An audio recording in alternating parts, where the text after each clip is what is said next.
Vamos agora te contar o que vai acontecer hoje. Será retomado o julgamento que pode levar à cassação do mandato de Sérgio Moro como senador. Vamos conversar com Isaías Godinho. Ele vai trazer para a gente um pouco desse roteiro que será seguido hoje no Tribunal Regional Eleitoral do Paraná. E relembrar também, né, Isaías, por que não a acusação que pesa contra o senador. Conta pra gente. Muito bom dia para você novamente, bom dia para você que acompanha a CNN.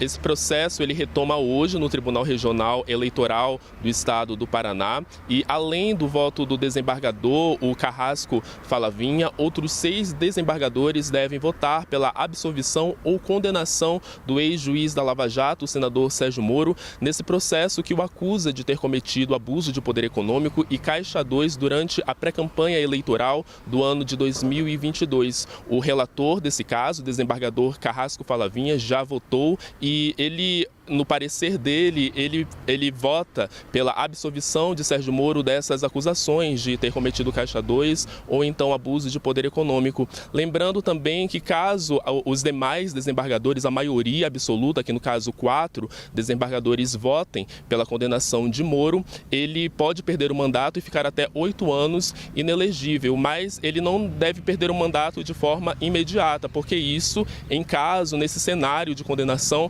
isso sobe para o Tribunal Superior Eleitoral e Moro pode recorrer, onde os conselheiros do TSE devem tomar ali uma decisão definitiva com relação a isso. Além disso, o TRE lá do Paraná, ele separou mais 2 sessões para analisar este caso. Tem 2 sessões previstas para acontecerem no dia 8 e no dia 9 ainda desse mês. O relator desse caso, Carrasco Falavinha, votou pela absolvição de Moro das acusações que foram protocoladas pelo PL e pela federação composta por PCdoB, PV e PT. Esses partidos acusam Moro de ter utilizado gastos exorbitantes durante a pré-campanha eleitoral, o que tornou ali algo desequilibrado com relação aos outros candidatos naquele pleito para o Senado no estado do Paraná.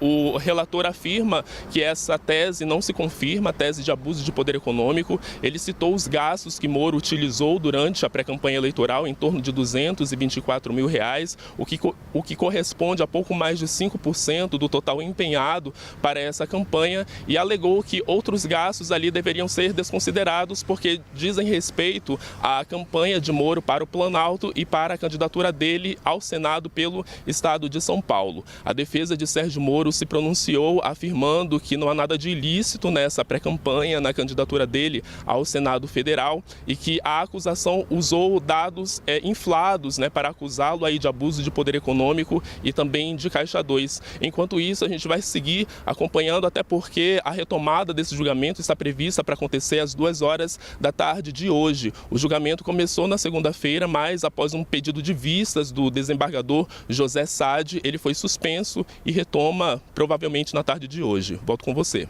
Será retomada a sessão lá no Tribunal Regional Eleitoral, justamente com o voto do desembargador que pediu vista. Daqui a pouquinho, Isaías volta para conversar com a gente. Pedro Duran já está aqui ao meu lado. Pedro, o Isaías já trazia um pouco para a gente sobre o que diz a acusação, as 2 ações que pesam contra Sérgio Moro, as acusações do PL e da federação da qual o PT faz parte. E a gente vai aqui detalhar o que dizem as acusações. Vamos lá. Nesse momento, o que temos aqui em tela para você, um pouco do que esses processos trazem. Em 2022, o Moro teria abusado do poder econômico para concorrer ao Senado pelo estado do Paraná. O senador, de acordo com as acusações, teria usado a estrutura e a exposição de uma pré-campanha presidencial para, num segundo momento, migrar para uma disputa de menor amplitude, que é uma disputa pelo Senado. Sim. E a partir daí ele teria acumulado vantagens, acumulado benefícios, o que fere a igualdade de condições em relação aos demais candidatos. No processo, é relatado o valor de 2 milhões pelo Podemos e União Brasil, representando 39,78% do total de despesas contratadas pela própria campanha eleitoral e mais de 110% da média de gastos em campanha eleitoral dos candidatos ao Legislativo. Houve uma redução nos valores, já que a acusação diz que Moro gastou mais de 6 milhões. E junto com o que foi efetivamente gasto durante a campanha, o valor teria chegado, na visão do Ministério Público, a 5 milhões e 100 mil acima do teto de 4.400.000 para uma campanha ao Senado pelo Paraná. É muito número, pois né, Pois é, Carol? são muitos números aqui. Até eu me perdi, viu, Pedro? Mas vamos lá. Trazer de uma forma bem didática para quem está nos acompanhando. O que acontece? Sobre os valores, assim, só para ficar claro.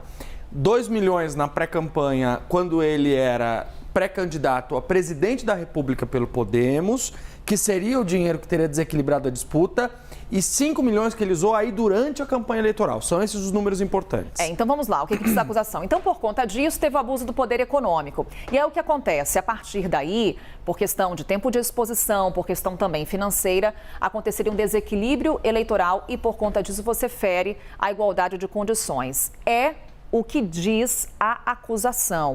As duas ações movidas contra Sérgio Moro. Mas aí o que dizem os juristas com os quais você conversou, Pedro? Porque, obviamente, a gente está falando de um julgamento, tem debate jurídico. Sim. E justamente há um grande debate em torno desse período de pré-campanha, né? Há uma legislação ainda, digamos, que deixa alguns pontos em aberto e daí esse debate jurídico acontecendo. E é uma legislação relativamente nova, viu, Carol? Porque a legislação eleitoral brasileira, ela começa a ser mudada em 2010. Você tem a mini-reforma eleitoral, que é a mudança mais significativa, em 2015.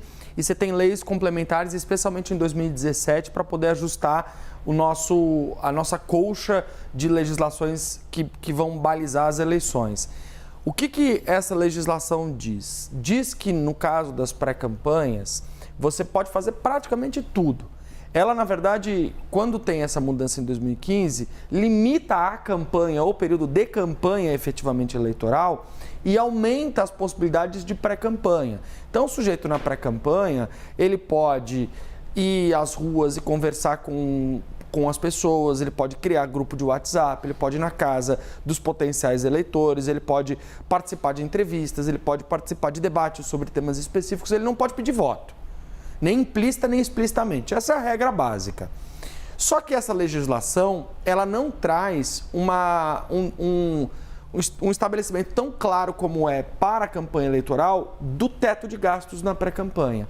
Ela não coloca qual deveria ser o valor ou qual é a baliza para que você possa, de fato, ter uma segurança na hora de custear suas despesas de pré-campanha eleitoral. Justamente por isso, os especialistas em direito eleitoral com quem eu e o Pedro Venceslau conversamos, apontam que existe uma zona cinzenta, existe uma brecha nessa legislação, porque você não consegue saber antes da campanha eleitoral quanto você vai poder gastar na pré-campanha. Tanto é que tem alguns desses advogados eleitorais que dizem para os seus clientes, usa no máximo 10% do que você vai usar na campanha, na pré-campanha.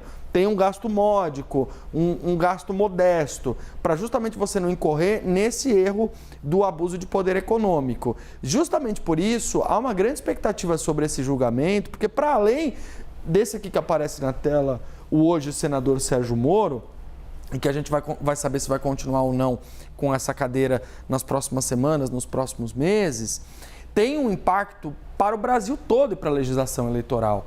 Porque ao se debater esse caso nestas cortes, tanto no Tribunal Eleitoral Local do Paraná quanto no Tribunal Eleitoral Nacional, que é o TSE, você deve criar uma jurisprudência que deve dizer explicitamente, já que o Congresso não disse qual é o limite, essa jurisprudência deve dizer qual é o limite. E aí você tem aqui essas acusações que elas estão relativamente ligadas à pré-campanha, mas elas dizem respeito a dois tópicos. Para além dessa questão econômica e financeira, você tem um debate também sobre o fato de ele ter feito uma pré-campanha nacional, de exposição muito maior, e ter depois mudado de ideia para uma campanha local para uma disputa ao Senado no Paraná. Bem, agora que você entendeu o que está acontecendo, o que está em debate lá no Tribunal Regional Eleitoral do Paraná, a gente vai olhar para frente.